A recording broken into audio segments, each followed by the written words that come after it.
दोस्तों, आज अपन जानेंगे आरआरबी एनटीपीसी के जो एग्ज़ाम हुआ है 28 से 30 दिसंबर तक का, उसका फुल एनालिसिस अपन जानेंगे। 6 शिफ्टें टोटल हुई है, उसमें से कितनी शिफ्ट में कैसा पेपर था, कितनी एक्सपेक्टेड कट ऑफ रहेगी और कैटेगरी वाइज आपको मैं फर्स्ट शिफ्ट के बारे में बताऊंगा। 28 दिसंबर को फर्स्ट शिफ्ट थी, वो आपको पता ही है ईजी थी।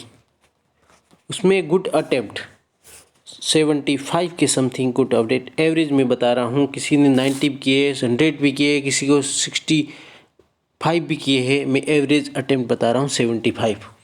और सेकंड शिफ्ट का एवरेज अटेम्प्ट वो भी इजी थी, उसी का भी एवरेज अटेम्प्ट 75 रहा गया था।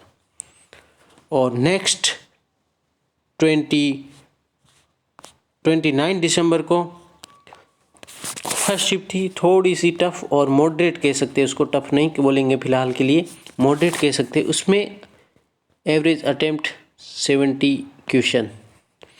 और नेक्स्ट सेकंड शिफ्ट थी 29 को, वो ईजी थी 28 की तरह, उसमें भी एवरेज अटेम्प्ट क्वेश्चन 75 थे। और नेक्स्ट दिन के लिए अपन देखते हैं 30 को आपको पता ही होगा कि पहली शिफ्ट थोड़ी सी टफ या मॉडरेट मानते हैं उसको, मॉडरेट थी। और एवरेज अटेम्प्ट 70 के समथिंग थे। और सेकंड शिफ्ट इजी थी और इसमें एवरेज अटेम्प्ट 75 के समथिंग थे। ये मैं एवरेज बता रहा हूँ आपको।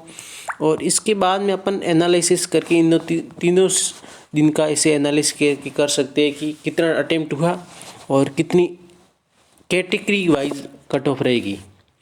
आपको बता देता हूँ कि पहले यूआर की अनरिजर्व कैटेगरी की, अनरिजर्व कैटेगरी की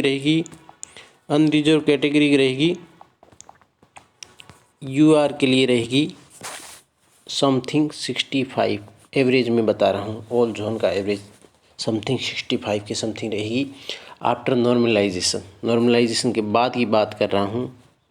और आपको पता ही होगा ओबीसी की थोड़ी सी कम रहती है इससे, तो समथिंग 62 रहेगी आफ्टर नॉर्मलाइजेशन के बाद में। और नेक्स्ट आती है आपने एससी एसटी की समथिंग 56 रहेगी और इसका +- 2 होता है। और नेक्स्ट आपकी आती है ईडब्ल्यूएस की रहेगी। ईडब्ल्यूएस की हमेशा एससी एसटी और ओबीसी के बीच की रहती है, तो 60 के समथिंग रहेगी। आपने पूरा एनालिसिस देख लिया है और उसके अकॉर्डिंग अपने मार्क्स को और अपनी प्रिपरेशन को देख लो। धन्यवाद।